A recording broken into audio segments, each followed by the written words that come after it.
On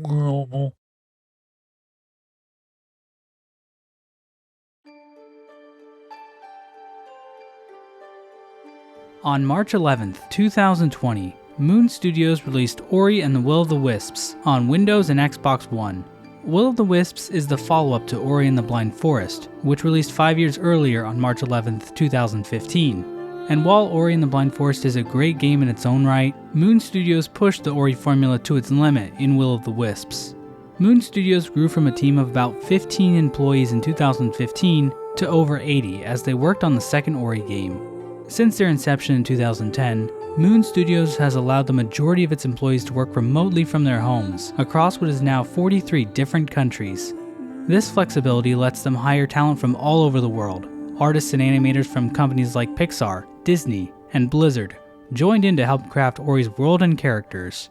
Chris McEntee, who worked on the platformer Rayman Legends, was scooped up to work on level design. Moon Studios even hired Milton Gosti, the developer behind AM2R, a popular Metroid 2 fan game. Well, popular with most people. This larger crew helped make Ori and the Will of the Wisps even bigger and better than its predecessor, with more characters, more features, monkeys, refined controls, and more levels, as well as an entirely new combat system. Ori can now beat the ever-loving crap out of enemies with a large arsenal of weapons, and the game sports huge, intricate boss battles for the player to test their skills against. In the end, all of this work paid off. Reviewers heaped praise all over Will of the Wisps, and outlets everywhere discussed how Moon Studios had crafted a masterpiece. And that praise is well deserved. If you take nothing else from this video, let it be that Ori and the Will of the Wisps is one of the most polished, impressive Metroidvanias ever made. But there was another thing people were saying about Will of the Wisps, and it started well before the game even released. After the Ori and the Will of the Wisps gameplay trailer was revealed at E3 2018, one of the lead game directors at Moon Studios, Thomas Mahler, gave an interview with the Daily Star explaining that they were looking to make the perfect Metroidvania. This involved studying and researching the games that came out since Ori and the Blind Forest. Mahler mentioned by name two of these Metroidvanias specifically, Axiom Verge and Hollow Knight. This interview was shared on Reset Era, an internet forum dedicated to discussing video games. The thread contained a variety of opinions surrounding the strengths and weaknesses of both Ori and the Blind Forest and Hollow Knight. Mahler, a regular on internet forums such as Reset Era and NeoGAF, posted in the thread as well, responding to comments and questions about the upcoming game. One user going by the name Jeffrey Guang expressed concern about Ori and the Will of the Wisps copying too much from Hollow Knight. I hope Moon Studios doesn't lose sight on what makes the first game that extra special by focusing too much on replayability. Please don't be a Hollow Knight clone, which will be disappointingly hollow. Thomas Mahler responded to this post as well, assuring Jeffrey that their concerns were nothing to worry about. And don't worry about us copying others too much. We always look at what happens outside our team, but I don't think people will make many connections to Hollow Knight and the likes. And well, then the game came out.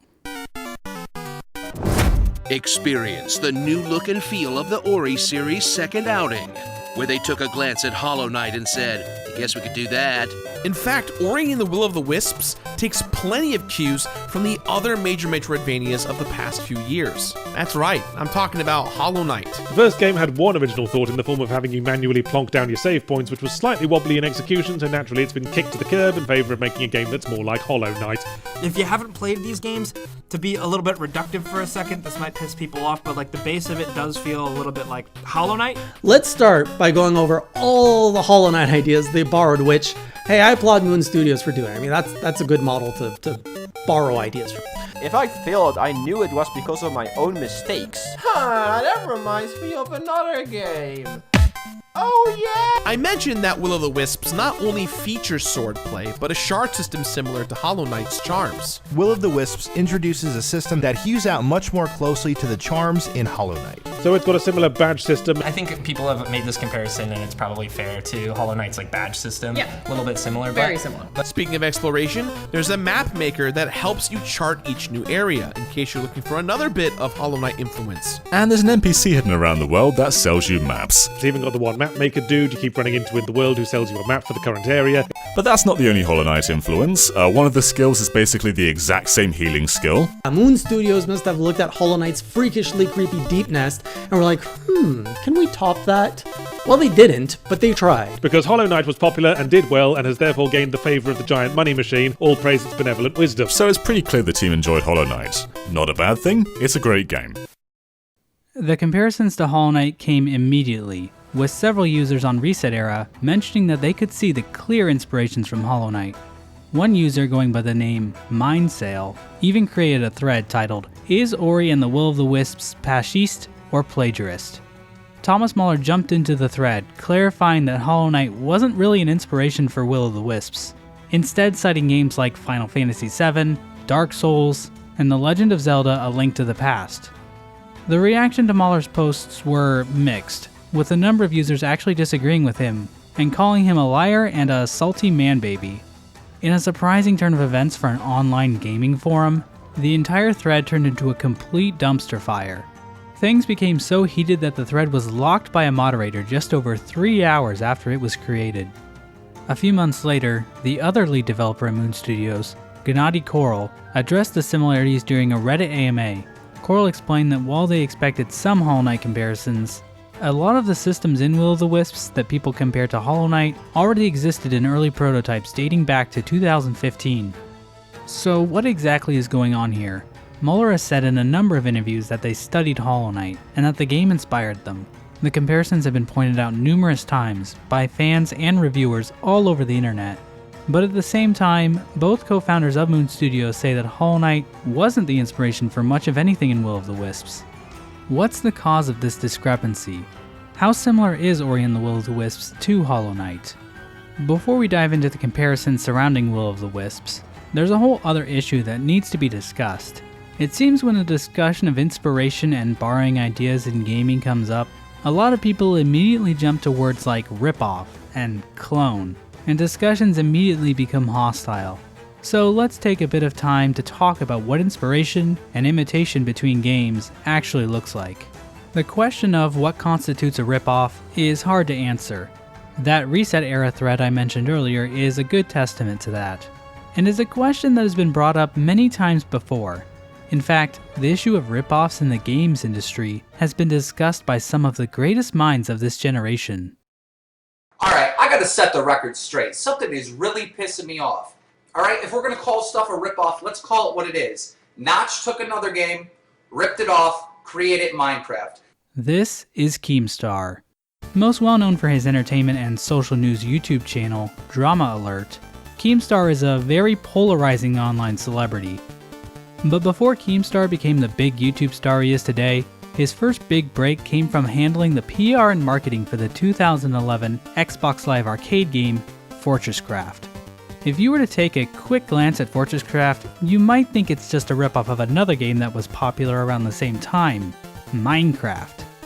But let's take a closer look, and use this game as a case study for what makes people perceive a game as a ripoff.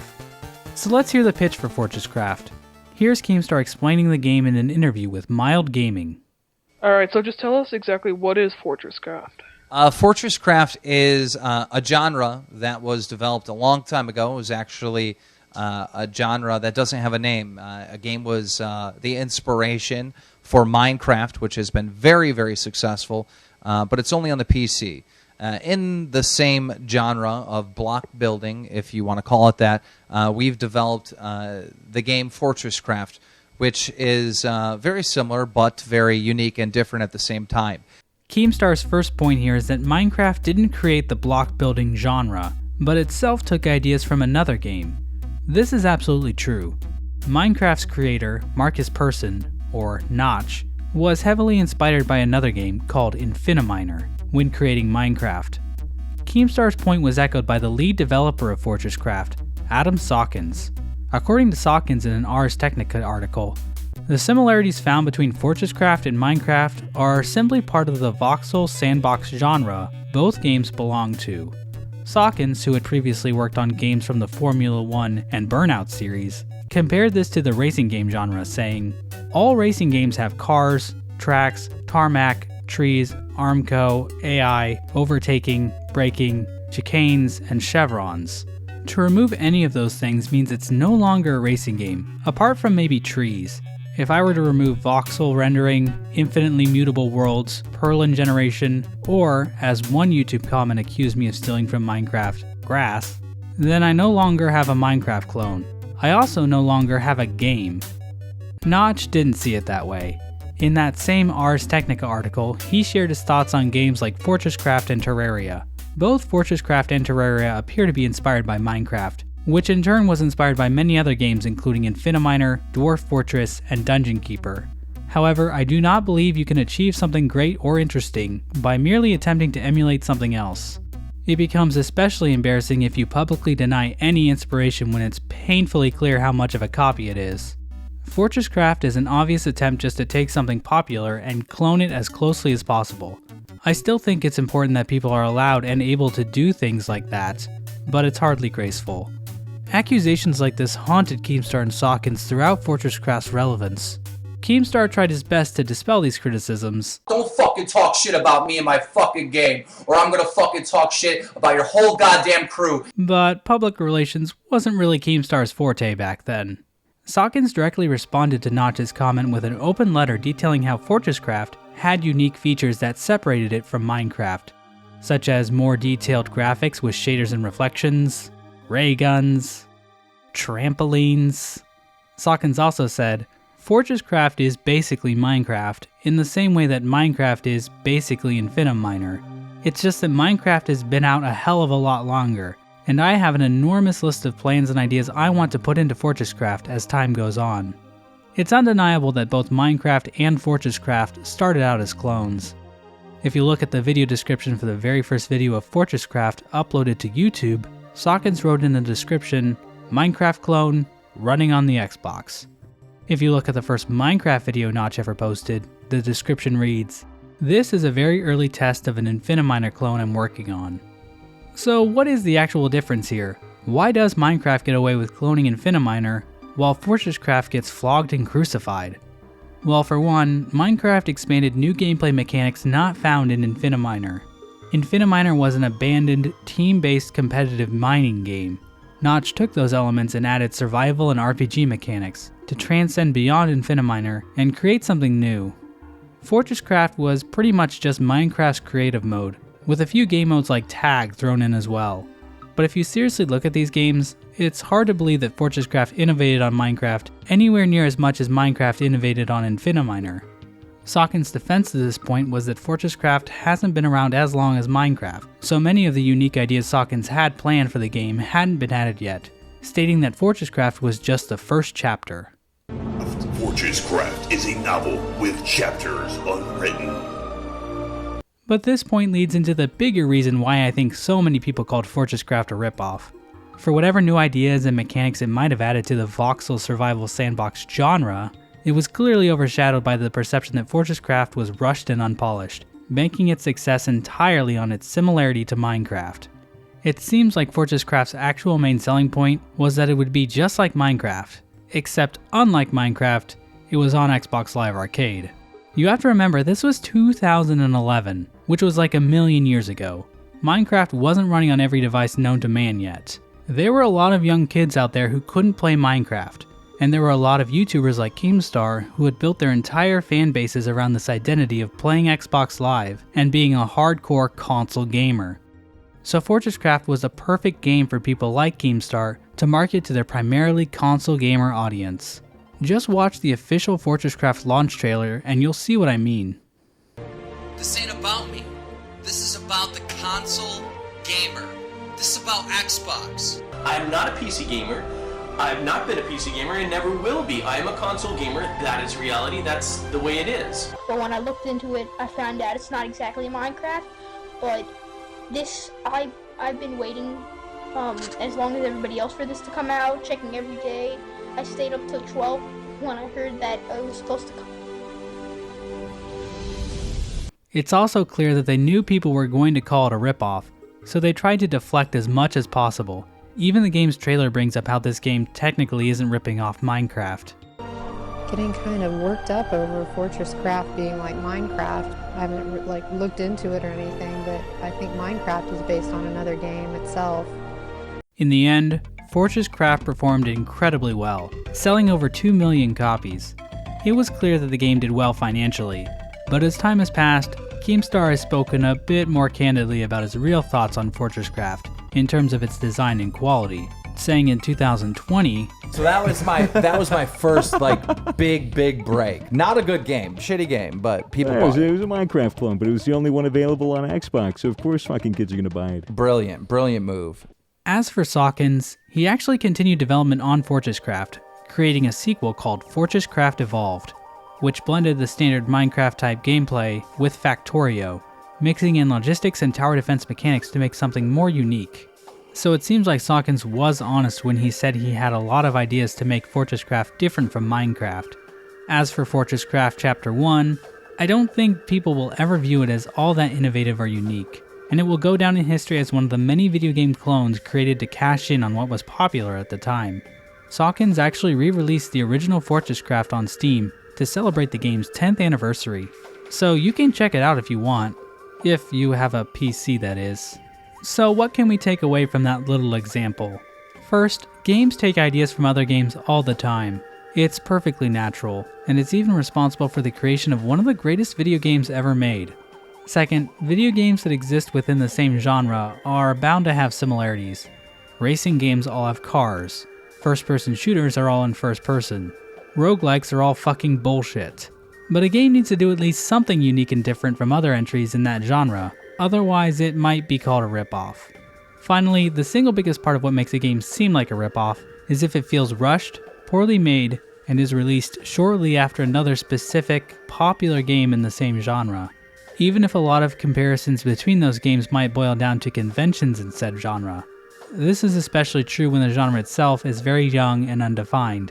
This is why early FPS games were called Doom clones, and early third-person open-world games were called GTA clones.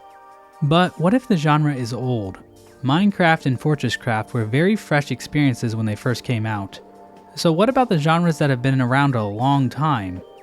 How does that impact our ability to talk about ripoffs and inspiration? Since Ori and the Will of the Wisps and Hollow Knight are both Metroidvanias, let's talk about the Metroidvania genre as a whole. The word Metroidvania is a portmanteau of the words Metroid and Castlevania, which themselves are portmanteaus of the words Metro, Android, Castle, and Transylvania. And somehow this portmanteau of a portmanteau if you will, now describes an entire genre of 2D action-adventure platform games, which feature open worlds and power-up based progression systems. It's safe to say that Metroid, released in 1986 in Japan, was one of the earliest proper Metroidvania games. Metroid featured a non-linear, side-scrolling world that the player primarily progressed through by collecting permanent upgrades, such as the Morph Ball, High Jump, and missiles. This set it apart from other adventure platform games at the time, like Zelda 2 and Castlevania 2, which relied more on finding key items and solving cryptic puzzles. Other games such as Blaster Master and Wonder Boy also used this Metroidvania formula, but it wasn't until Super Metroid released in 1994 that the genre really had its founding. Super Metroid set the stage for what a modern Metroidvania game would look like, with a giant map and ability upgrades. 3 years later, Konami released Castlevania: Symphony of the Night. The previous Castlevania games were straightforward, level-based romps, with Castlevania 2 experimenting a bit with an open world and RPG elements. In general, these games were also hard as balls. According to the assistant director for Symphony of the Night, Koji Igarashi, they wanted to keep the length of previous Castlevania games without making this game as difficult. So they looked to a different game as inspiration. Igarashi explains this in a GDC talk back from 2014. Well, a translator explains this. We really wanted to extend the life of the game, and the one game that popped up in our heads was Legend of Zelda, an exploration-filled action game. Pretty much our entire team including myself, were huge fans of the game, and we wanted to make something very similar. So now you know, the origin or the inspiration actually wasn't Metroid. And of course, I have the utmost respect for that game and the folks behind it. So as it turns out, Symphony of the Night naturally created a Metroid-like game just by trying to make a side-scroller that progressed like The Legend of Zelda. But people who played Symphony of the Night, and the games that followed it like Circle of the Moon and Aria of Sorrow, saw similarities to Metroid. People started calling these Metroid-like Castlevania games Metroidvanias, with the earliest instance I could find of someone using the phrase dating all the way back to the pre-civilized world of 2001. And thus the grandparents of the genre were born, and the term Metroidvania was eventually co-opted to mean any game that follows the design philosophies of the Metroid and Castlevania games. And there's a lot of debate about whether or not it's a good term to even use, with people suggesting alternatives like map-formers, platform adventures, platform RPGs, non-linear 2D action platformers, action-adventure 2D platformer adventure like non-linear action RPG like non-closed world side-scrollers, and open-world Mario games. Regardless of if you like the term or not, one thing the phrase Metroidvania does do well is demonstrate how much these games are influenced by those two franchises.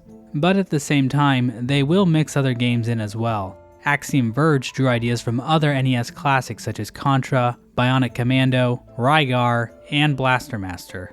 Guacamelee, originally inspired by another indie game, Castle Crashers, combined the Metroidvania genre with brawler elements. Ori and the Blind Forest mixed the Metroidvania genre with the more fluid platforming found in Super Meat Boy. Want to play a Metroidvania but with Pokemon? There's Monster Sanctuary. Maybe a Metroid pinball game? There's Yoku Island Express. Metroidvania with the anime girls? Actually, I don't think any of those exist. And then of course, there's Hollow Knight. Developed by Team Cherry, most of what we see in Hollow Knight comes from the minds of William Pellin and Ari Gibson. Aside from the Metroid and Castlevania games, Hollow Knight took inspiration from a lot of old school NES and Super Nintendo games, like Mega Man X and Zelda 2. William Pellin explains, "We've stolen a lot of ideas. But there was one game in particular that people saw a lot in Hollow Knight. Hollow Knight is a Metroidvania Souls-like game. This is more of a Metroidvania Souls-like. Hollow Knight takes a lot of cues from the Dark Souls series. It's really the Dark Souls of games that are trying to be the Dark Souls of Dark Souls without actually being Dark Souls. Dark Souls, Dark Souls, Dark Souls, Mario's. Hollow Knight is pretty much just Dark Souls. Of course, there was a certain craze back in the day of comparing everything to Dark Souls, but the comparisons to Hollow Knight are probably more apt versus something like Cuphead. After all, a lot of people seem to consider Dark Souls a Metroidvania as well, at least in some vague sense. The original Dark Souls is also a Metroidvania game, just in 3 dimensions instead of 2. Dark Souls, itself a cousin of the Metroidvania. And I love Symphony of the Night, but no non-2D games have captured the essence of Metroidvania, I'd argue, since Metroid Prime, and then I knew where we all were and was free hereafter to happily halberd Hellspawn. This just shows how vague and malleable terms like Souls-like and Metroidvania are to a lot of people. It's this vague definition of difficulty and exploration. Is trying to find the bathroom in a crowded mall after eating Chipotle a Metroidvania Souls-like experience? Team Cherry has never really championed Dark Souls as one of their main inspirations, but they do acknowledge it. Maybe a bit of Dark Souls in there as well. Yeah, that type of stuff. When pressed, they usually downplay the comparisons a lot of people tend to make, saying that Hollow Knight feels similar to Dark Souls because both games draw on early Nintendo games. Where you have a new generation of people who haven't played Nintendo games. They haven't played those early games, so they don't have the touchstones like Zelda 2 to talk about, and it's much easier just to say like Souls as a catch-all and have as a modern game that sort of emphasizes all of those qualities of the unknown and discovery and challenge and overcoming challenge to access new areas. Although they do admit that the corpse running mechanic in Dark Souls directly inspired what they did in Hollow Knight. They've also cited the rally mechanic from Bloodborne as a loose inspiration for Hollow Knight's soul and focus system. When you hit an enemy in Bloodborne, you regain a bit of health. There's a parallel there with our soul system, which is just that you hit and you stock the soul that you can then use to heal at your own rate. However, there was another comparison some people made during the game's early days. a game that appears to have had no influence over Team Cherry, Ori and the Blind Forest.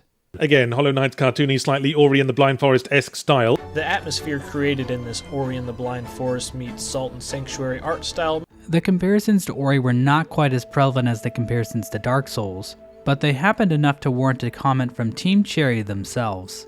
When you're coming out as an unknown developer and you have one game, people have no touchstone. Like everyone who saw this game, or no, I'm not going to say everyone, but certainly there was a lot of sentiment which was, oh, it looks like that game Ori, which we've never played, but it looks fantastic, and apparently it is fantastic by all accounts. And I'm sure we'll be able to get some time once we There's a sequel, get so off. just wait till then. All right, we'll wait till the sequel and buy a bundle pack or something. So even before Ori and the Will of the Wisps was being compared to Hollow Knight was being compared to Ori and the Blind Forest.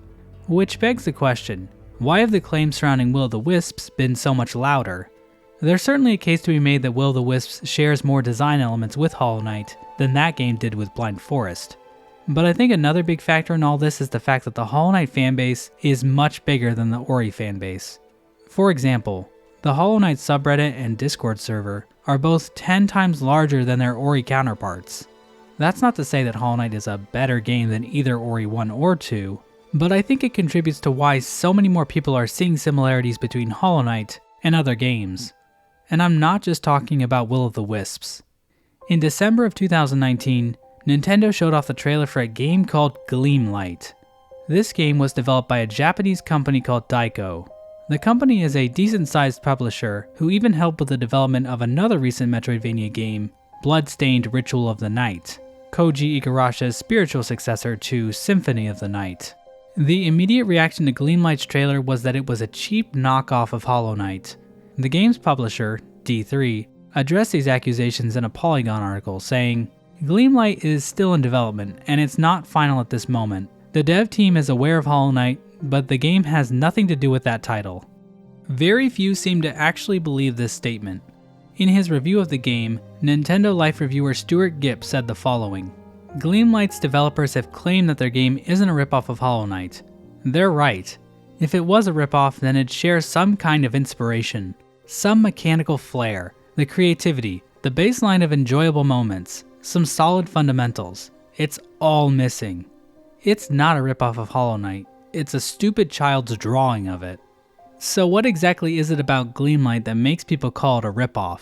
Much like Fortresscraft, the game looks very rushed and unpolished, and it was released somewhat recently after Hollow Knight's huge success. On top of that, the game shares a number of similarities. They are both platformers with somewhat dark atmospheres and enigmatic protagonists. They both feature a melee combat system where the primary method of attack is a short-ranged sword swipe, and some of the areas bear a resemblance to the areas found in Hollow Knight. But is any of this really all that unique?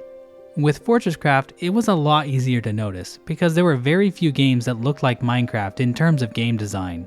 But the things that Gleamlight has in common with Hollow Knight are not very new ideas. For example, Hollow Knight's moody atmosphere is not particularly original, with some early impressions calling it Tim Burton-like. It brings to mind The Nightmare Before Christmas, almost. It's a little bit Tim Burton. There's definitely going to be a connection to that. Yeah. It's got like that Tim Burton or Gothic or like vibe to it, that type of thing. And remember how people compared Hollow Knight to Ori and the Blind Forest when it was coming out? A lot of that was probably due to the fact that both games were non-pixel art based Metroidvanias, featuring small-sized protagonists. As for combat, melee combat in a Metroidvania isn't particularly unique either. The Castlevania games have primarily used melee combat as well. Hollow Knight's combat seems to draw somewhat from the side-scrolling combat of Zelda 2, which, in case you didn't know, is really old. As for areas, well, forests in real life are green, so I don't think it's really fair to say that's a ripoff. And there are purple crystals in the real world called amethyst crystals, so that's not really that unique of a concept to Hollow Knight either. I mean, come on, have people not been playing 1.17? On top of all of this, Gleamlight is barely a Metroidvania. I know that term is vague, but Gleamlight doesn't really emphasize exploration in any way. You travel through each room linearly, and there's no map at all. There are power-ups that you gain, but it really is the bare minimum. All that being said, it's certainly possible that Gleamlight was just an attempt to cash in on Hollow Knight's popularity. But if that's the case, then the developers really had no idea what it was that made Hollow Knight such a good game. Honestly, I think this has less to do with developer intentions and more to do with how we as gamers discuss video games. One of Hollow Knight's first exposures to a wide audience came in 2015. On November 19th, a friend of the dev team and the voice of Sly, Greg, posted about Hollow Knight on Reddit, linking the Ferocious Foes trailer on YouTube. This post received over 25,000 upvotes, and hundreds of comments came flooding in. And what were the people saying? Well, they were comparing Hollow Knight to other games. Dark Souls, Super Metroid, Bloodborne, Symphony of the Night, Ori and the Blind Forest, Dust Elysian, Castle Crashers, Shovel Knight, Child of Light, Mario, Bleach? How many of these games did Team Cherry actually take inspiration from? Like 3. Whenever we see a new video game, our brains immediately try to find some kind of analogy, other games that resemble it, to help us get an idea of what the game is like. Our brains are pattern recognition machines, seeing things even if they aren't actually there. Anyone who's been online in the last year should know this painfully well. So it's pretty much impossible for new games to not be compared to old ones.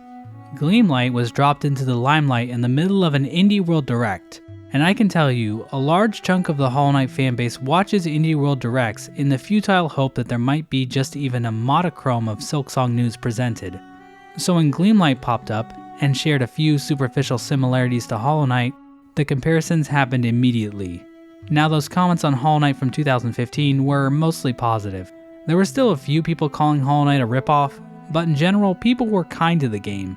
And that was probably because Hollow Knight looked like a pretty good game. As for Gleamlight, well, I'm gonna have to say something mean here.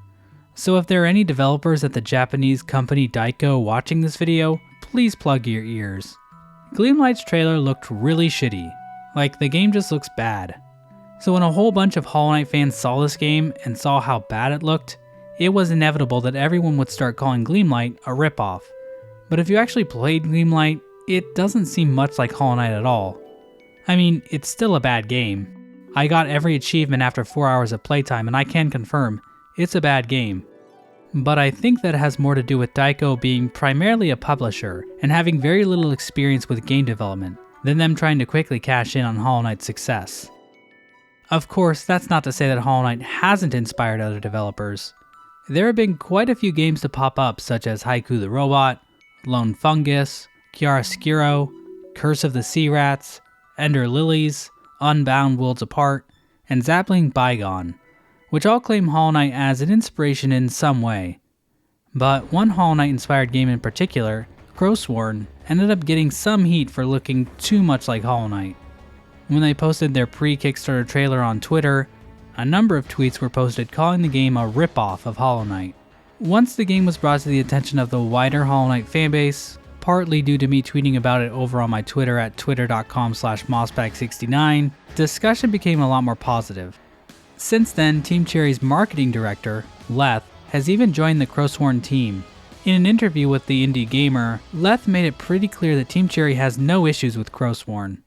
Look, dude, this game looks cool. We don't mind if people, look at Hollow Knight and go, I want to do that too. Leth also pointed out how it just makes sense that small team indie studios working in the Unity game engine would make games that look similar to Hollow Knight. There's only so much you can do with Unity in a 2D for a 2D game, and the fact is that Team Cherry and Ari were very clever with how they developed Hollow Knight in a way to make it super efficient, and it's also very good. So so if you depart from that to a great degree, you risk making something bad. And when Crowsworn went live on Kickstarter, it hit its $100,000 goal in less than 3 hours. So the game clearly has value to a lot of people. Even Team Cherry left a comment on their Kickstarter saying their game looks great. Now, to be fair, I understand why some people making these comparisons are so negative about Crowsworn. Crowsworn does wear its Hollow Knight inspiration on its sleeve. But from what we have seen of Crowsworn, it appears that they do have ideas of their own, and are putting work into making their game stand out as a unique Metroidvania. The developers referenced the Donkey Kong Country games as an inspiration. And yeah, These things are basically barrel cannons. They've Americanized, or I guess Canadianized, the game quite a bit with the inclusion of guns, which I thought was a pretty glaring omission from Hollow Knight, to be honest. In reality, the vast majority of games within the Metroidvania genre draw direct inspiration from Metroid and Castlevania, combining elements with those games from other games like Super Meat Boy and Dark Souls to try to create something new. This isn't controversial, and those games are seldom called rip-offs. Then Hollow Knight came along and became extremely popular, resulting in both of a lot of people inspired to make games similar to Hollow Knight, and a lot of people seeing Hollow Knight's mechanics in other games, whether or not that was actually intentional on the developer's part. So what makes it okay to draw ideas from Metroid, like Axiom Verge does, but not draw ideas from Hollow Knight, like Crowsworn does? I think a lot of people think it's fine to copy Metroid and Castlevania because those games are old, and Hollow Knight is new. But keep in mind the gaming industry is very different now than it was in the 80s and 90s. There are now thousands upon thousands of indie games being released every single year, so we are likely going to see iterations of game ideas and designs happen faster and more frequently. It took so long for games to take from Metroid because indie developers weren't really a thing until Cave Story came out in 2004, which is a Metroidvania, by the way. Well, depending on who you ask. At the end of the day, as long as a game does enough to set itself apart from the games that inspired it, we really shouldn't be upset about clones or rip-offs, or however old the game it takes from are. And just watching the trailer for a game sometimes isn't enough to know if that's the case. Seriously, the amount of people saying Hollow Knight looked like Ori after watching the Ferocious Foes trailer is kinda crazy considering how different those two games are.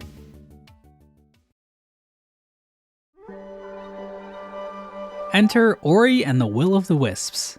You know, the game this video is supposed to be about. After the completion of Ori and the Blind Forest, it wasn't a done deal that Moon Studios was going to make a sequel. The co-founders, Thomas Mahler and Gennady Korol, weren't exactly on board with making a sequel, until they started thinking about the ways a sequel could improve on Blind Forest's weaker parts, comparing it to how Super Mario Bros. 3 improved on the original game. If you would see Ori and the Blind Forest as the original Super Mario Bros., right? It's like the sequel could actually become something like Super Mario Bros. 3.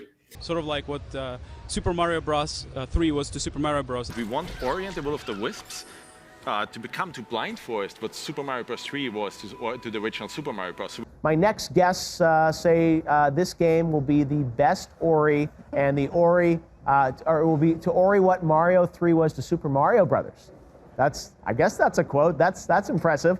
And part of that process of refining the sequel was to look at the other Metroidvanias that have released since the first game.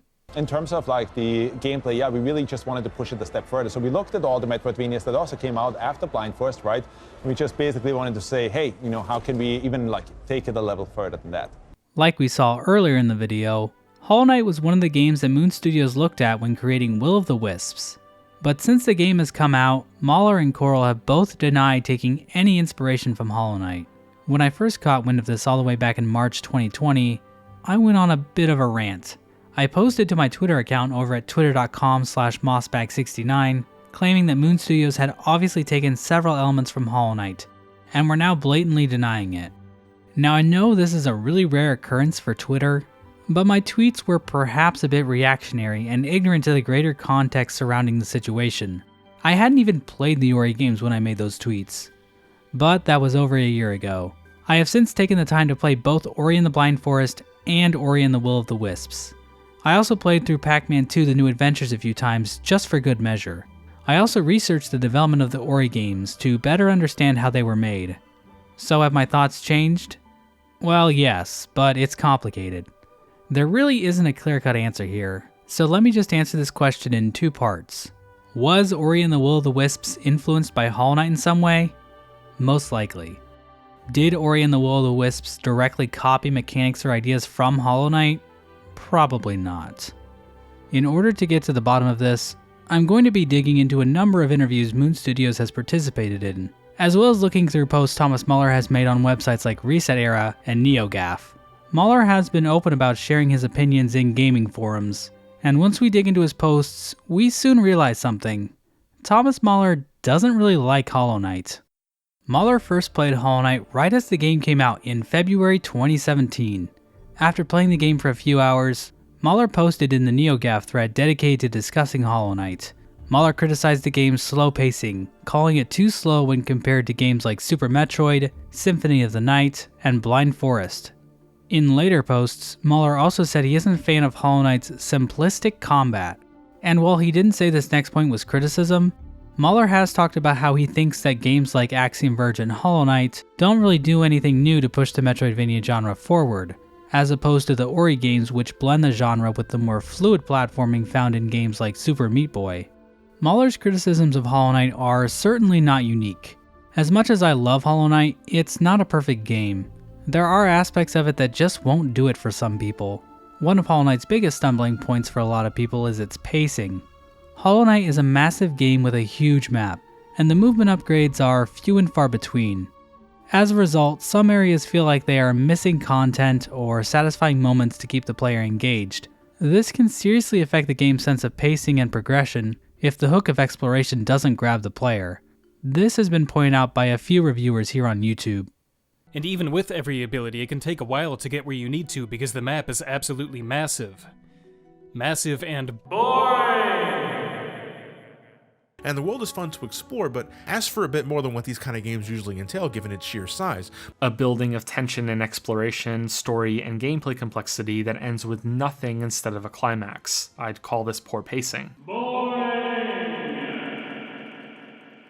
Even people who praise Hollow Knight as the best Metroidvania ever made, such as Game Maker's Toolkit, have issues with how long the game goes on. I felt finished and satisfied with the game after dispatching Hollow Knight for the first time, and when I discovered online that there was a lot more to do, I didn't really have the drive to carry on and seek out yet more secrets. In terms of combat, Hollow Knight's combat is more simple on the surface when compared to what is featured in Ori and the Will of the Wisps, especially in the first half of the game, when the player doesn't have a very complex moveset. This also spills over into affecting the game's pacing as well. Up first is that it takes far too long to go from this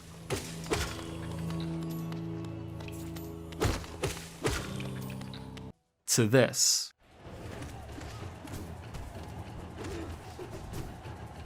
This means there is a long stretch of game time wherein the player has very few options during combat compared to the potential you have at the end. Things don't stay quite as simple as they are right at the beginning, but they don't get really interesting until you're close to finished.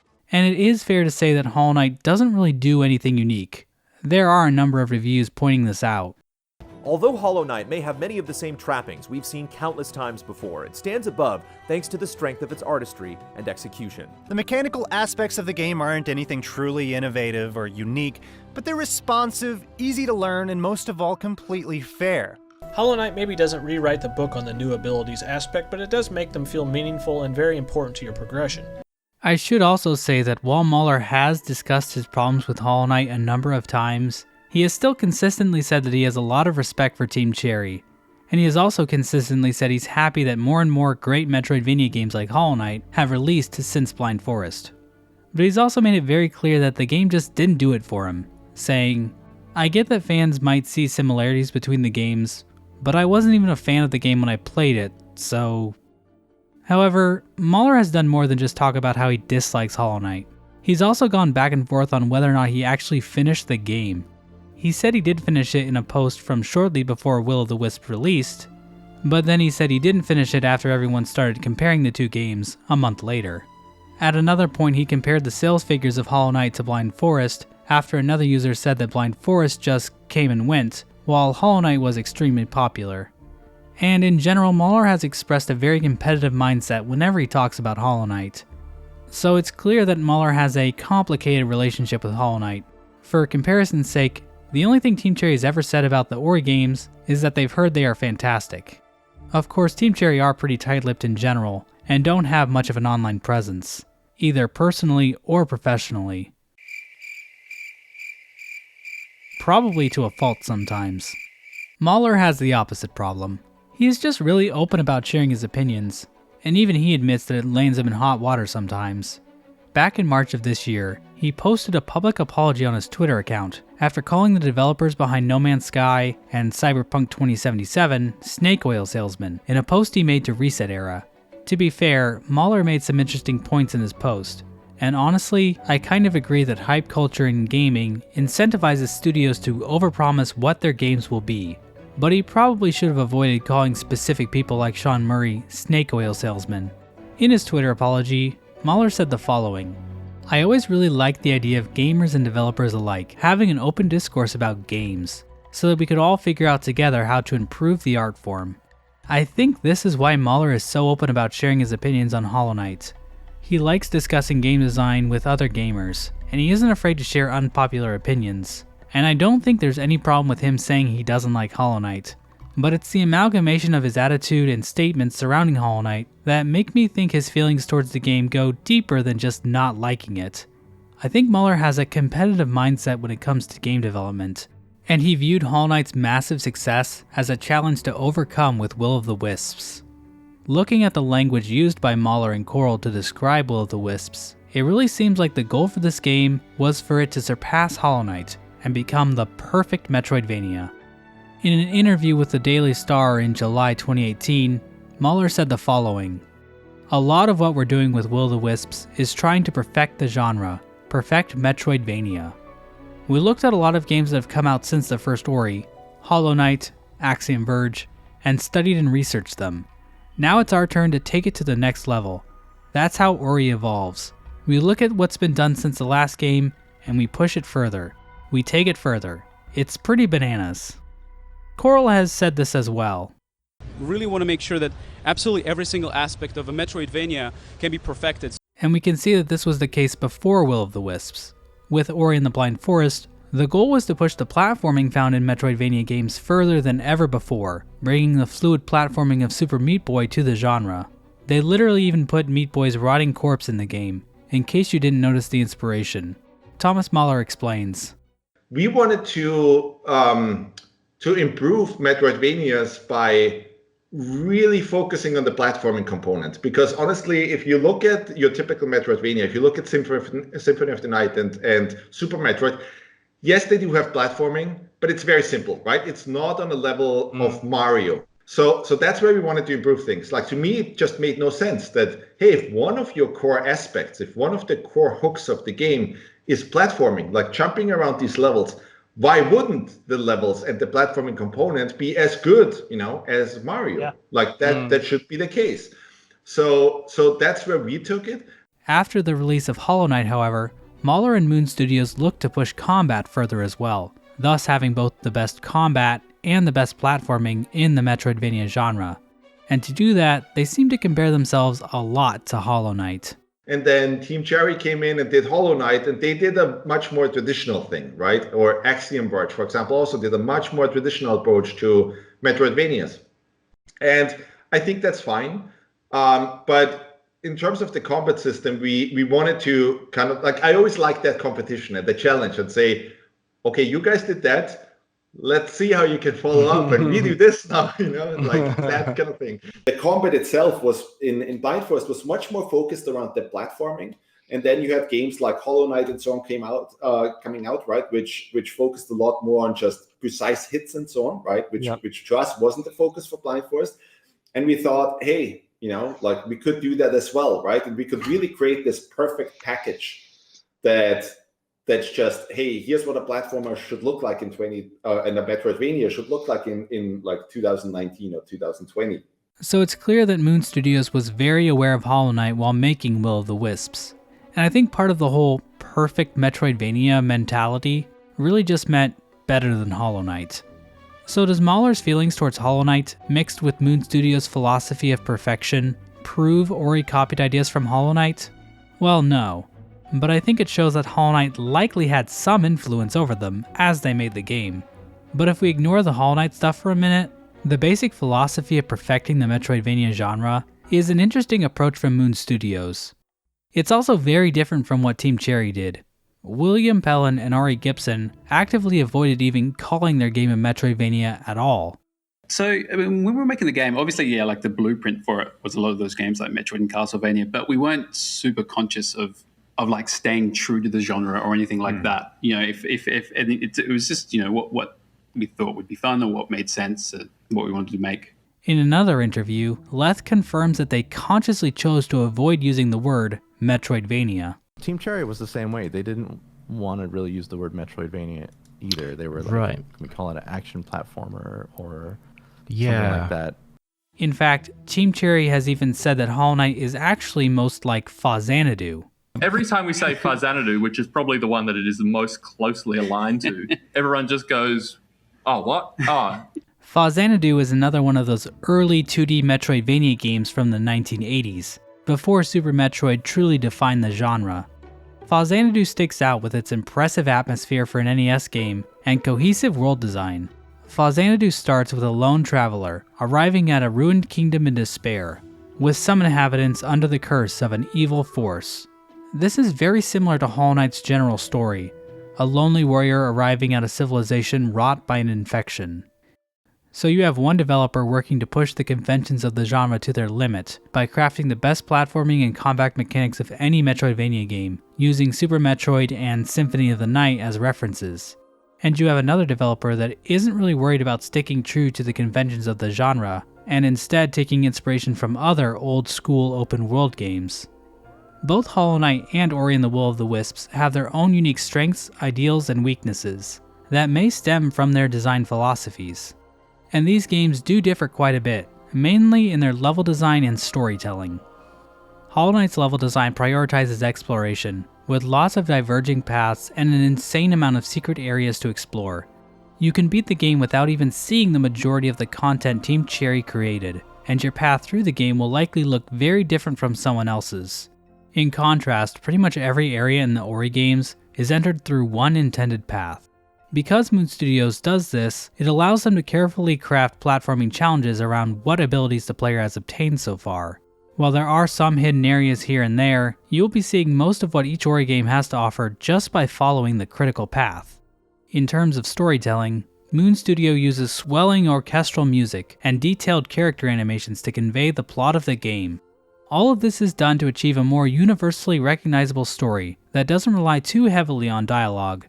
There's still a certain tone to Ori where we try always to tell our stories with as little dialogue as possible, because I want people from India who don't necessarily speak English or something, right, to get as much out of the game as Americans and Europeans and so on. Like, I want this to be a global thing. Hollow Knight, on the other hand, has tens of thousands of words for the player to read and analyze, if they can even find those words, that is. And even then, the story isn't exactly clear on a lot of details. To fully grasp Hollow Knight's plot, you're gonna need to go online and discuss it with other people, or watch YouTube videos about it by people who constantly remind you to like the video and subscribe. God, I hate it when YouTubers ask you to like the video and subscribe. It really kills the whole pacing of the video. So those are two very different approaches indeed. Ori is a much more guided experience, whereas Hollow Knight is much more open-ended. And I think this is part of why the Hollow Knight fandom is so big compared to other great indie titles. People have to talk to one another online to find out about that one hidden boss in Deep Nest, or that one segment where the game turns into Super Meat Boy, or to even figure out what the hell is happening in half of the cutscenes of the game. But does Hollow Knight's approach make it a better Metroidvania? Can we even know what a perfect Metroidvania looks like? Personally, and I might be a little biased here, Hollow Knight better encompasses what I value most in Metroidvanias. Why is it that so many gamers connect Dark Souls with the Metroidvania genre? It's because Dark Souls nails the biggest part of what I think people like about Metroidvanias, the interconnected world. It doesn't matter that there aren't movement upgrades in Dark Souls. It's still satisfying to explore the kingdom of Lordran. And I think Team Cherry kinda stumbled into the realization that the strict upgrade progression system that's found in games like Castlevania and Metroid isn't necessary. When making their game, they weren't afraid to strip Hollow Knight of its rigid Metroidvania structure to create a more freeform experience. I mean, the basic outline of the game at the start, especially because it was pretty small, was like a much more rigid, kind of traditional, this power up first, then this power up, and you follow that through the game. And then, as the game expanded and as we kept working on it, we kept finding interesting connections between areas that didn't exist. So we kind of chipped away at the floor or the ceiling to kind of allow you to move between areas a little more freely. While I think Hollow Knight better captures what it is I like about Metroidvanias, I wouldn't say Hollow Knight is a better Metroidvania than Ori. Both games are trying to do their own thing within the genre, and they both do them so well it's not really reasonable to compare them. Oddly enough, Thomas Mahler has even said this too. I think Hollow Knight and Ori honestly both have their own things going. I don't really see all that much overlap apart from them being both Metroidvanias. It's like comparing Mario and Sonic to me. Sure, both are platformers, but that's where the similarities end. I'm just glad we're seeing more amazing Metroidvanias finally again. So while Mahler does talk a lot about wanting to perfect the genre, he still understands that there is room for variety within that genre, at least sometimes. Thomas Mahler is a very complex man, in case you couldn't tell. He's like an onion. He's got layers. The whole notion of figuring out what constitutes a good or perfect Metroidvania is a bit silly to me. We would need to set up a rubric and strictly define all the components of a Metroidvania and methods for evaluating those components. And you probably could do that, at least to some degree, but this system would be worthless because a lot of what makes new Metroidvanias interesting and worth playing is that they mix the Metroidvania genre with something new. And a lot of times, when people make these mental checklists in their heads about what makes a perfect Metroidvania, they use older games as reference, like Super Metroid and Symphony of the Night. But there's no guarantee that the specific mechanics and design choices that worked well in those games are going to work well in other games. Would the pinball Metroidvania Yoku's Island Express be better if it had the Shine Spark, or Form of Mist? While it's certainly possible to compare and contrast games and argue which ones did certain mechanics better, it's important to remember that each game is unique, and we should judge them based on how well they execute their own ideas, and not pigeonhole them with comparisons to 20-year-old games. Anyway, now that I'm done talking about how we shouldn't compare games all the time, let's compare these games. Earlier in the video, I mentioned that a lot of Hollow Knight's ideas that Gleamlight apparently stole weren't all that original in the first place. Some of that applies here as well, but luckily Moon Studios has provided us with more info on Will of the Wisps' development than Daiko ever did. So let's start off the comparisons with the biggest new addition to Will of the Wisps, combat. If we look back at Ori and the Blind Forest, one of the largest and most common criticisms of that game was the combat. As fun as exploration is, combat is a little more uneven. Combat isn't one of Ori's strengths. Basically, the combat in Blind Forest consisted of standing near an enemy and button mashing a homing attack until they died. So about as interactive as watching YouTube ads. A big part of Will of the Wisps' reason for even existing is to improve upon the combat from Blind Forest. When we started really working on the game, we immediately looked at all the feedback that people gave us, right? And one of the big things was the combat system. We completely refined the combat system and made it crazy in terms of what you've ever seen in a so beautiful. That's the first big thing about Ori 2 is that we really wanted to take the combat and completely revamp it, make it absolutely awesome in a way that we believe maybe wasn't done in a Metroidvania before. When people point out the similarities between Hollow Knight and Ori's combat, they usually just point out that the Knight's Nail and Ori's Shard Sword are similar, or they are just pointing out that Will of the Wisps has more combat now. But in reality, Will of the Wisp probably would have had more refined combat regardless of if Hollow Knight existed, since combat was the weakest aspect of Blind Forest. As it turns out, a prototype version of the sword weapon in Will of the Wisps was created during the development of Blind Forest. According to Coral, we had a working version of sword fighting in Blind Forest, but it was very hard to make work. It was such a big game, and we needed to ship a game at some point. Due to Moon Studios' small size and the complexity of combat systems in general, Blind Forest ended up letting combat take a back seat so the developers could focus on platforming. For the sequel, Moon Studios wanted to create a combat system unlike what has been done in a Metroidvania before. We saw earlier that Thomas Mahler looked at Hollow Knight and wanted to one-up what Team Cherry did with that game's combat, while also saying that he doesn't really like Hollow Knight's simplistic combat system. So it seems like Moon Studios looked at Hollow Knight's combat just so they could try and up the ante with Will of the Wisps. Apparently, they even reached out to one of the developers on Killer Instinct, Ken Lobb, to discuss designing the combat for Ori. And looking at the final products, the combat system between Ori and Hollow Knight are noticeably different. According to Coral and Mahler, the combat system for Ori drew more from Dark Souls and Symphony of the Night, as opposed to Hollow Knight. Mahler said in a Reset Era post, "The melee stuff is inspired by Symphony of the Night and Dark Souls mostly. Those are the games we looked at when it came to how to make the game feel satisfying and crunchy." Coral also mentioned Dark Souls in another interview. We were almost inspired by games like Dark Souls, right? So we're really creating really interesting dances with the enemies. Dark Souls and Symphony of the Night differ from Hollow Knight in that you can equip a wide variety of weapons aside from just a sword. You can use shields, spears, rods, your goddamn fists. It's really up to you. In Hollow Knight, all you ever get is the nail. There are still different playstyles thanks to charms and spells, but you'll be whacking off with this thing from the very start to the very end. In Will of the Wisps, Ori has a variety of skills, which allow it to use energy to create a sword, a bow, a giant hammer, a giant spear, a shuriken/boomerang thing, and most devastating of all, a feather. These attacks, and a few more, can quickly be set to face buttons, allowing the player to change weapons on the fly. Another major difference with Ori's combat is how attacks actually happen when you press the button. In Hollow Knight, you press a button and the knight swings its sword. It's very straightforward. Mahler didn't like how simplistic this was, saying, "We really wanted to take it to the next level where it's like, no, it's actually an animation-based combat system. My idea for Ori is always that you have to feel like a super fucking cool ninja." That being said, I think Hollow Knight still gets better use out of its combat. It may not be as complex, but the game gets a lot of depth out of it. The combat in Will of the Wisps is certainly an improvement from Blind Forest, but it's still not as satisfying or enjoyable to me as the platforming. The YouTube channel Ingenious Clown Gaming did a really thoughtful critique of Ori and the Will of the Wisps, and I pretty much 100% agree with his critique on Ori's combat. Granted, Ori's combat is significantly more complex than what Hollow Knight offers, but the inspiration can be seen regardless. Hollow Knight had over 40 bosses to explore the game's combat with, while Ori has a measly 6. But keep in mind, I'm definitely biased here. I've played through Hollow Knight's boss rush mode several times. If I didn't think Hollow Knight's combat was fantastic, then I'd be an absolute lunatic for doing this. And I haven't put anywhere near as much time into fighting the bosses in Ori. So did Ori copy Hollow Knight's combat?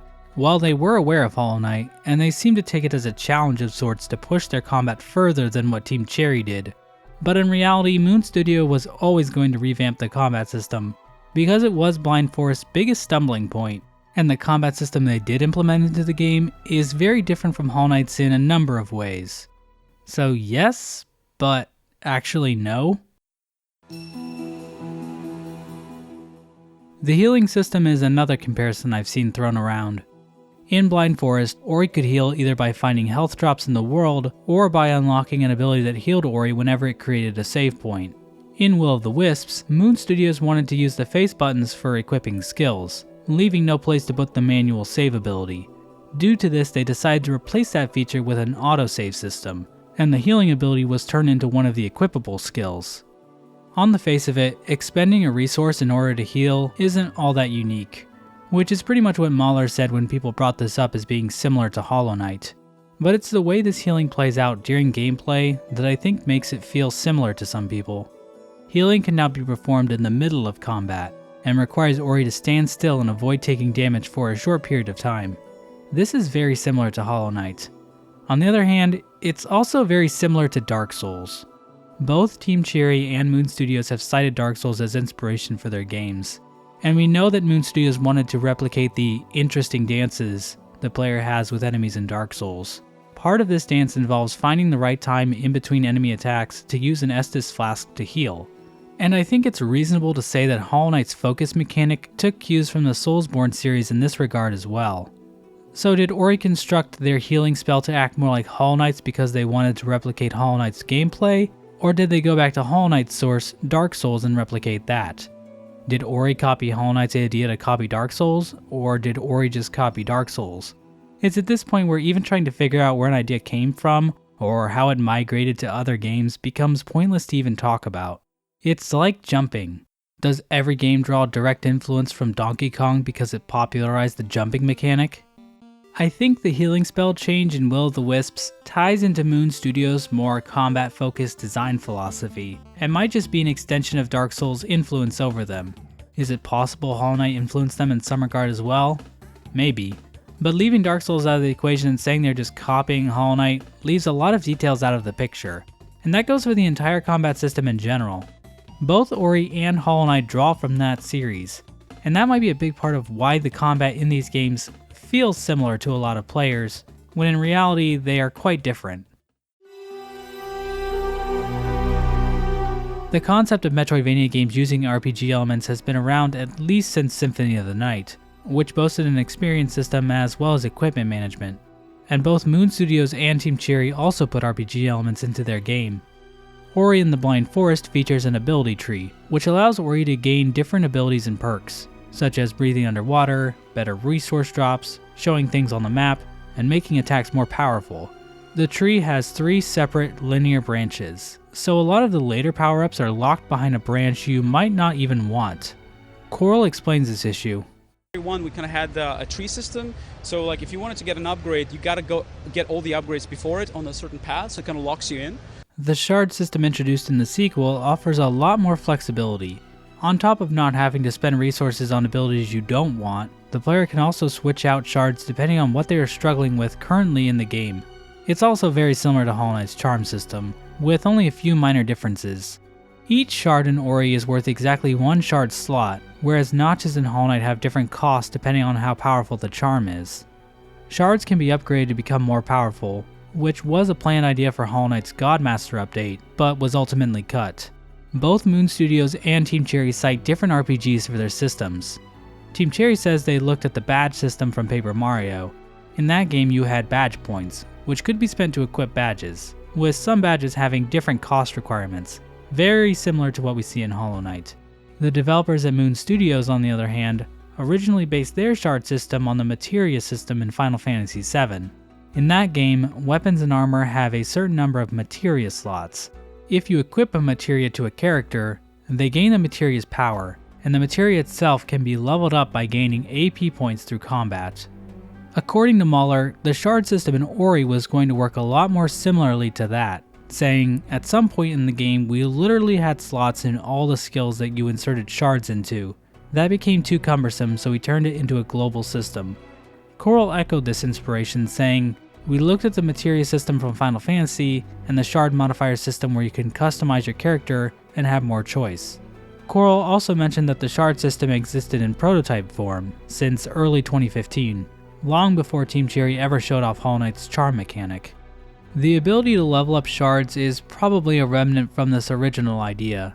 So while the final implementation of the shard system looks a lot like Hollow Knight's, Moon Studios didn't just rip that system straight out of that game and cram it into Will of the Wisps. Ori and the Will of the Wisps features a much larger cast than the first game, and some people have compared this to Hollow Knight's large cast of characters. But there's a good reason why Ori and the Blind Forest didn't have that many characters. Budget. Ori and the Blind Forest had a very unique pipeline for the creation of its characters. First, the developers would create and rig a 3D model of the character, but this 3D model wasn't actually used in-game. Instead, the 3D model was then rendered into individual 2D sprites. These 2D sprites were then modified to add in details like motion blur and depth of field effects. Then a whole bunch of in-game effects were used to make the sprite match the surrounding lighting. This was done for all the characters, including the gigantic owl Kuru. So when you look at Ori and Blind Forest, you are actually looking at a 3D model that has been rendered as a bunch of 2D sprites. It's an interesting process, and if you want to learn more about how it was done, I'd recommend this GDC talk by animator James Benson. In Hollow Knight, Ari animated each character in Photoshop, and yeah, that was pretty much it. Moon Studios' involved process for creating characters kept them from creating more than just the bare-bones cast we see in Blind Forest. But with the larger team and budget for Will of the Wisps, the developers were able to add in way more characters for Ori to interact with. They also just ended up using 3D models as well. Mahler says the inspiration for this larger cast comes from A Link to the Past, which had way more NPCs than the first Zelda game. And honestly, I think saying Will of the Wisps copied Hollow Knight just by virtue of having more NPCs is pretty dumb. The same thing happened with Hollow Knight and Dark Souls, with people saying Hollow Knight's system of recurring NPCs was taken from Dark Souls. However, there is one specific NPC that a lot of people hone in on when comparing the two games: Lupo.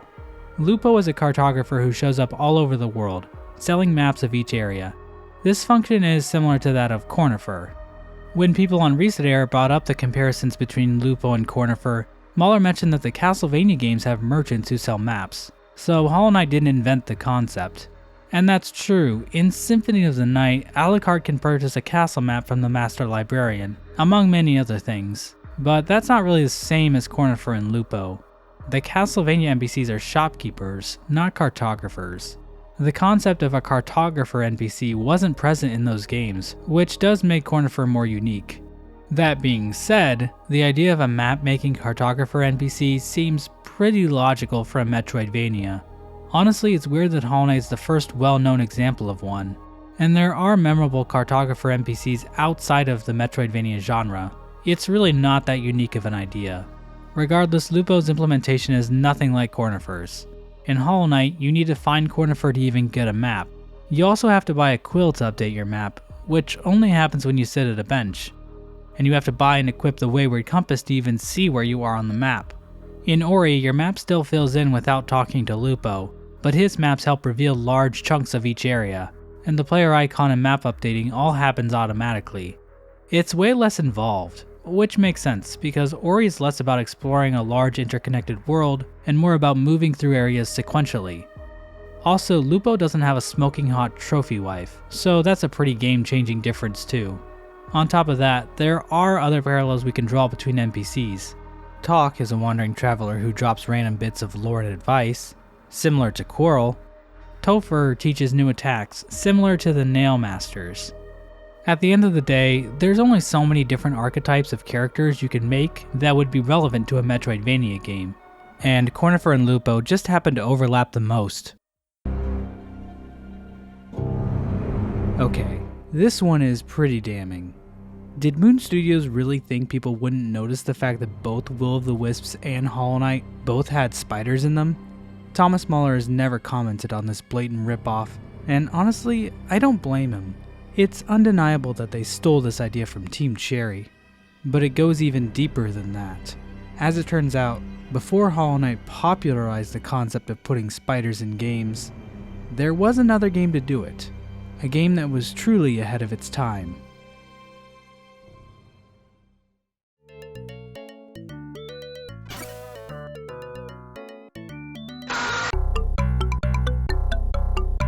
Another minor comparison people make is that one of the spirit shards Ori can obtain is called Thorn, which is an obvious ripoff of Thorns of Agony from Hollow Knight. Except the concept of thorns dealing damage like this has shown up in plenty of games before, such as Diablo 2 and Fortresscraft. Those are the main notable comparisons I have seen floating around online. Hopefully you can see that on an individual level, these similarities aren't that deep, and often have alternative explanations. A combination of drawing from similar sources and pure coincidence can explain a great deal of Hollow Knight and Ori's overlapping features. All that being said, when you take a step back and look at how Ori incorporates these elements together, what elements they chose to include, and how they differentiate it from Blind Forest, the final product does end up bearing some resemblance to Hollow Knight. It's the totality of these baseline similarities that seems to be driving the claims here. And from looking at the developers' claims about wanting to perfect the Metroidvania genre, it's possible that Moon Studios was trying to out-Hollow Knight in some way. And this led to a game that feels like Hollow Knight to a lot of people, even if when put under a microscope, those similarities disappear. That's why I prefer to say Hollow Knight influenced Will of the Wisps, especially in terms of combat. I think while the combat in Will of the Wisps is very different from the combat in Hollow Knight, the developers still looked at Hollow Knight as a reference for them to compare against themselves. So it would sort of be like how they referenced the platforming of Super Metroid and Castlevania as something they wanted to improve upon. Even if the final product isn't much like the reference is still there, and still visible to a lot of people.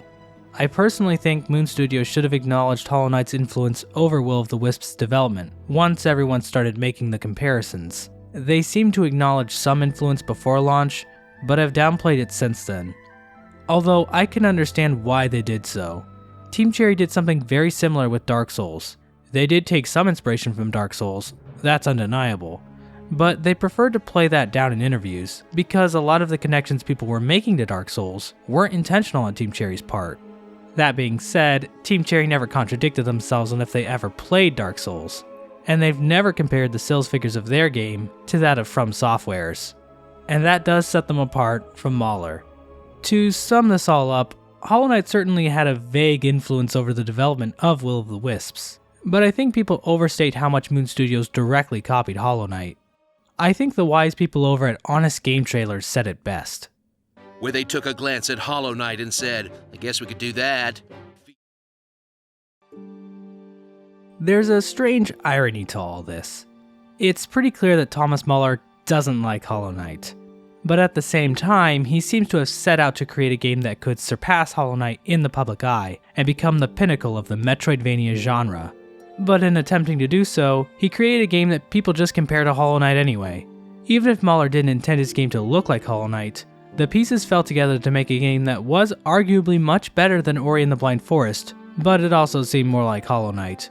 It's sort of like a Greek tragedy, like Oedipus Rex, just without the eye gouging. And I should say, while I have scrutinized Thomas Muller's words quite a bit in this video, I still respect him. He's clearly talented and has a strong creative vision. The beauty and design of the Ori games are strong testaments to that, and he seems content to take heat for what he says on the internet. When he posted his controversial thread calling other game developers snake oil salesmen, Muller said the following: "Trust me talking openly about games and sharing opinions and such has gotten me into quite a lot of trouble before. I'm very aware of that. I just still like the discourse that happens, and when I was younger, I loved when actual developers jumped into public forums to explain this or that. It's great when the discourse happens from both sides. At least I think so." My goal with this video isn't to make you hate anyone at Moon Studios or think Thomas Muller is a bad person, but to highlight how complicated talking about inspiration and influence in the creation of any work of art can be. There's a lot more going on behind a game than people usually realize just watching the trailer or playing the game. Also, Thomas Muller isn't the only one working at Moon Studios. Dozens of people have worked on these games, each bringing their own creative ideas, influences, and skills to the table. And like I've said 100 times by now, the Ori games are definitely quality games, and totally worth picking up if you enjoy platformers or Metroidvanias. To simplify Will of the Wisps down to just being Ori but more like Hollow Knight, you're underselling what it is that makes both Ori and Hollow Knight such amazing and fun experiences. The last thing I want from this video is to start some stupid flame war between the Hollow Knight and Ori fandoms over which games are better. They're all great games. I first played Hollow Knight back in April 2017. In those days, the Hollow Knight community was small, and it felt like this undiscovered gem. I only heard about it because Video Game Donkey recommended it at the end of his video shitting all over Yooka-Laylee. And guess how he promoted it? By comparing it to other video games. Bam! Hollow Knight. It's like cute Castlevania with some nods to Dark Souls, and you can do the DuckTales. But now, Hollow Knight and its fandom loom large over the Metroidvania genre, with its sequel, Hollow Knight Silksong, being the third highest wishlist game currently on Steam. With such a successful title and large fanbase, I don't think the comparisons of other games to Hollow Knight will be ending soon. It's certainly possible that Hollow Knight will become like Dark Souls, and that people will start comparing it to any and every game that looks even slightly similar. That's not necessarily a bad thing though. I think the comparisons of Hollow Knight to Dark Souls probably helped convince people to pick it up. And like I said earlier, that's just how people describe new games to one another. But I hope that comparisons to Hollow Knight aren't done just to put games down or insult them. Team Cherry is clearly okay with other games taking inspiration from them. Look, dude, this game looks cool. We don't mind if people, look at Hollow Knight and go, I want to do that too. Just like how Team Cherry took a lot of their ideas from other games. Zelda 2. Yeah, Metroid, Castlevania, Xanadu, Bloodborne. Maybe a bit of Dark Souls in there as well. Mega Man X. Yep, and Mega Man 0 as well. Pac-Man 2. The new adventure. According to their website, Moon Studios prides itself on an excessive iteration polish process. And that's how great games get made, through iteration and polish. Whether that be through popularizing an entire genre through the clever use of disparate mechanics, or by combining and executing on established mechanics to an insanely high degree of polish, or by transferring ideas from one genre into another to create something fresh and unique. And we as a community should try our best to be supportive of developers taking inspiration from great games and finding new ways to build upon those ideas. Getting defensive about developers taking mechanics or art styles from other games isn't a great idea, especially since it's really easy to falsely attribute where a specific idea came from. That's not to say that some developers aren't just trying to cash in on the success of another game, but as long as the final product is something of quality and worth playing, I'm not sure the other factors matter all that much.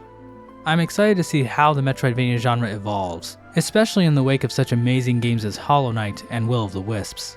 As the barriers to entry for aspiring game developers continue to drop, and the genre gets more and more amazing titles, who knows what Metroidvanias will look like in a few years. Maybe by then we'll have even come up with a better name for them. Probably not.